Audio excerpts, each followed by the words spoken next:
বন্ধুর সাথে বন্ধুর বিশ্বাসঘাতকতা যে আপনাকে দেশের কোন প্রান্ত থেকে কোন প্রান্তে নিয়ে যেতে পারে সেটা হয়তো ভাবতেও পারবেন না। কিন্তু দেখুন, আমি এরকম একটা মামলাতে এসেছি। বর্তমানে মহারাষ্ট্রের একটা গুরুত্বপূর্ণ জায়গা পুনেতে অবস্থান করছি, পুনের খান্ডালা। আশেপাশের প্রাকৃতিক পরিবেশ দেখে আপনারা বুঝতে পারছেন একদম হিল স্টেশন। মামলা করতে এসেছি, উপরি পাওনা হিসেবে বেড়াতে এসেছি এই মামলার মধ্যেই। লোনাভলা এবং খান্ডালা খুব বিখ্যাত হিল স্টেশন, মহারাষ্ট্রের গুরুত্বপূর্ণ জায়গা। পশ্চিমবঙ্গের বিভিন্ন যুবক বিভিন্ন সময় হোটেলসের বিভিন্ন ইন্ডাস্ট্রিতে এখানে কাজ করতে আসে এবং সেই কাজ করতেই বিপত্তি। একই জায়গাতে কাজ করতে করতে বন্ধুত্ব তৈরি হয় লোকাল ফ্রেন্ড সার্কেল, লোকাল ছেলেদের সাথে, এবং বন্ধুত্বের সূত্রে টাকা পয়সা দেওয়া নেওয়া, এবং সেটা ক্যাশে লেনদেন হয়, নগদে। এবং টাকাটা ফেরত দেওয়ার সময় বন্ধু যখন ফেরত দিল তখন দিল অনলাইন।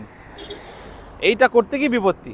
এরপরে যাবতীয় পুলিশ কমপ্লেন, এফআইআর, কোর্টে যাবতীয় কেস হওয়ার পর কিন্তু নোটিশ, দীর্ঘ প্রচেষ্টার পরে মামলাটা একটা জায়গায় এসছে, এখনও পর্যন্ত মানে সমাধান হয়নি।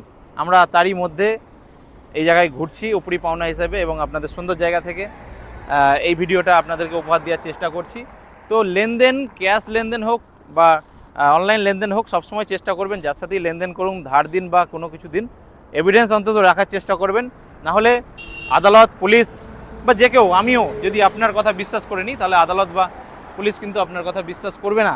আপনি একজনকে ধার দিয়েছেন নগদে, সেটার কোনো প্রমাণ নেই, সেটার কোনো নির্দিষ্ট এভিডেন্স নেই, তাহলে কিন্তু আপনার পক্ষে প্রমাণ করা শক্ত থেকে শক্ত হয়ে যায় যে আপনি টাকাটা ধার দিয়েছেন, এবং আপনাকে দেশের এক প্রান্ত থেকে এক প্রান্ত ছুটিয়ে নিয়ে যেতে পারে। কিন্তু এই সাইবার মামলার জুরিসডিকশন কিন্তু অল ওভার ইন্ডিয়া বা ইন্ডিয়ার বাইরেও বিভিন্ন জায়গায় হতে পারে।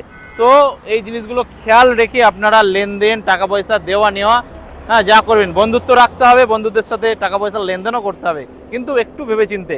ট্রাস্ট বাস্ট ভেরিফাই, ঠিক আছে?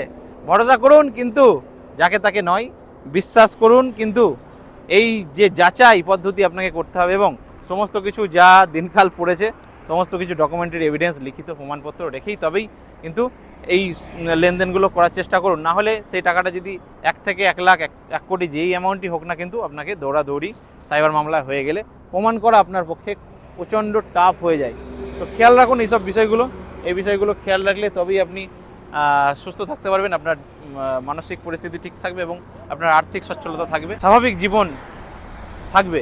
তো খেয়াল রেখে চলুন, সবাই সুস্থ থাকুন, ভালো থাকুন। লোনাভলা এবং পুনে বিভিন্ন মামলা করে ফিরবো কলকাতাতে, আবার দেখা হবে, আবার কথা হবে।